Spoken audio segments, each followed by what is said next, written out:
दोस्तों राधे राधे। आप सब लोग को गणेश चतुर्थी की हार्दिक शुभकामनाएं। आप सबको हैप्पी गणेश चतुर्थी। दोस्तों आप सब लोग कैसे हैं? थैंक यू, धन्यवाद। आप मेरे चैनल को लाइक एवं सब्सक्राइब कीजिएगा, सपोर्ट कीजिए। दोस्तों भक्तिकालीन के बारे में हम लोग पढ़ाते रहे। भक्तिकालीन कवियों का नारी विषयक विचार। भक्तकाल में नारी की क्या दशा थी दोस्तों, उसके बारे में थोड़ा हम लोग पढ़ने जाए। भक्तकालीन कवियों ने नारी की ऊंचाई, अच्छाई एवं बुराई दोनों का उल्लेख किया है। पतिपरायण उच्च विचार वाली नारियों की प्रशंसा की है तथा गलत आचरण करने वाली स्त्रियों की बुराई भी की गई। तुलसीदास कृतविधि सजी नारी जग माही पराधीन स्नेह सुख नारी। और जिन स्वतंत्र भई विग्राही नारी। कबीरदास की माया महाठगनी हम जानी। भाषा शैली भक्तकालीन कवियों की स्त्रियों की भाषा शैली।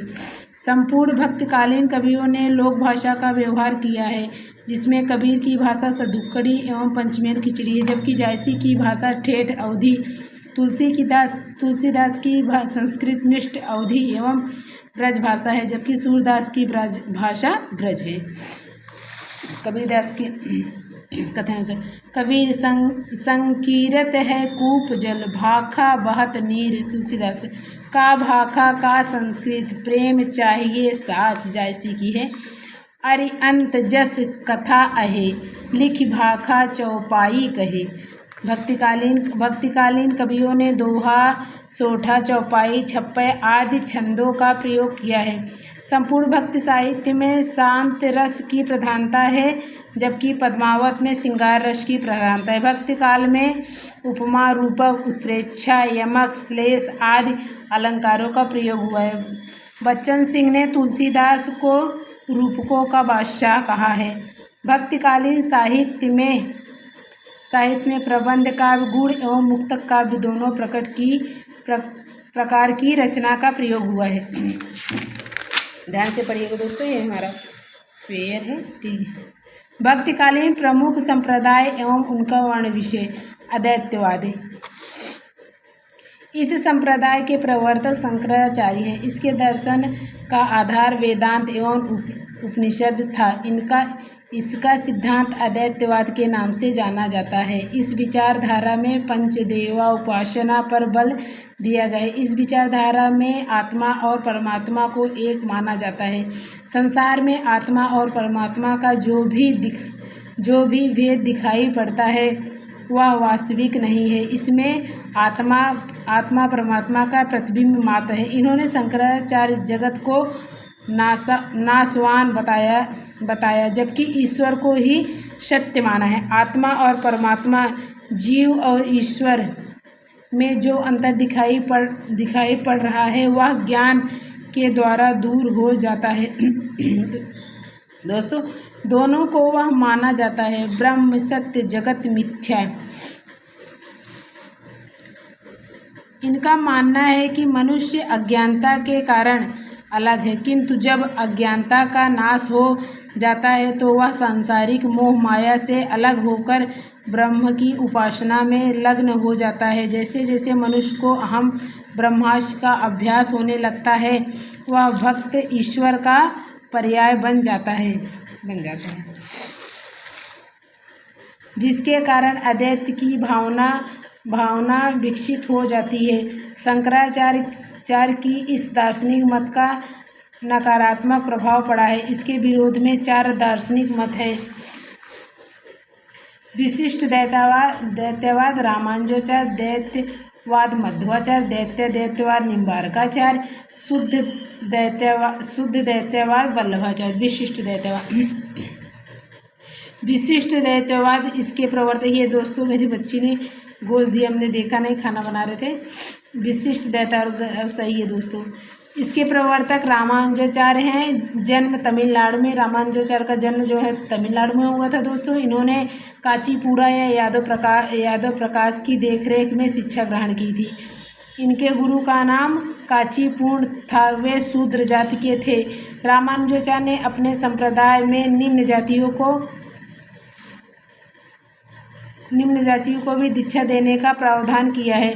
रामानुजाचार्य को शेष या लक्ष्मण का शेषनाग जो है, रामानुजाचार्य को शेषनाग या लक्ष्मण का अवतार भी माना जाता है दोस्तों। ये देखो ये कैसे बना दिए, मारेंगे इसको।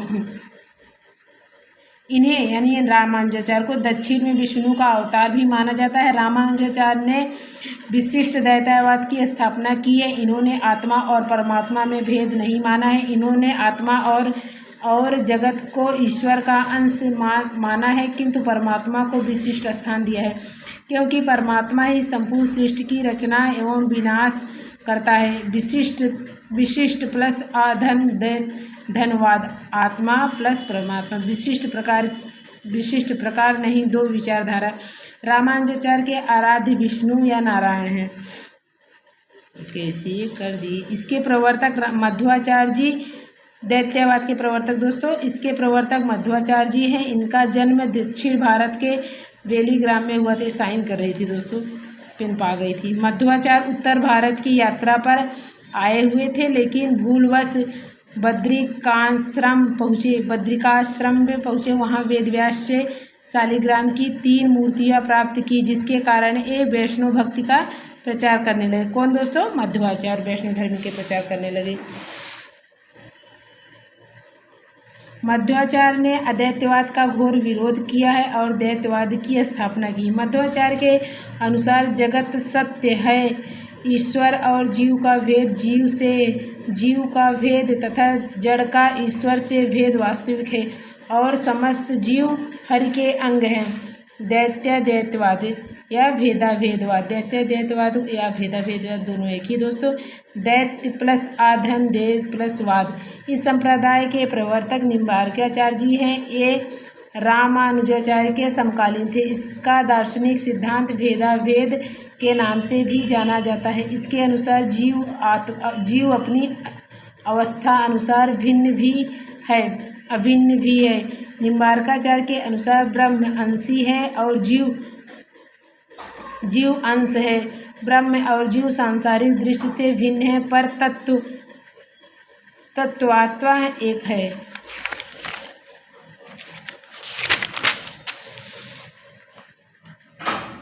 शुद्ध द्वैतवाद। इसके प्रवर्तक वल्लभाचार्य। इसका जन्म तेलंगाना में ब्राह्मण परिवार में हुआ था। इस संप्रदाय को तात्विक दृष्टि से देखा जाए तो यह अद्वैतवाद के समीप में है। इसमें शुद्ध शब्द विशेषण के रूप में दिया गया है। इसके अनुसार वह माया से सर्वथा अलिप्त है, अर्थात शुद्ध है। जिस प्रकार स्वर्ण अनेक रूपों में परिवर्तित होने पर भी शुद्ध स्वर्ण रहता है, इसी प्रकार ब्रह्म भी शुद्ध है। निर्गुण भक्ति साहित्य परंपरा। कैसे गलत कर डाली है अर्किता।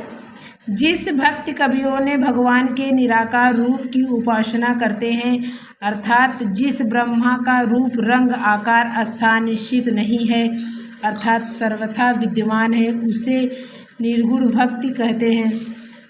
इसके अंतर्गत 2 धाराएं विकसित होती है, ज्ञानाश्रयी संत काव्य, प्रेमाश्रयी सूफी काव्य। संत काव्य एवं ज्ञानाश्रयी। जो भक्ति कवि ईश्वर के सत्य स्वरूप का ध्यान करते हैं, अर्थात सद्मार्ग पर चलने का मार्ग दिखाते हैं, वे सतकवि कहलाते हैं।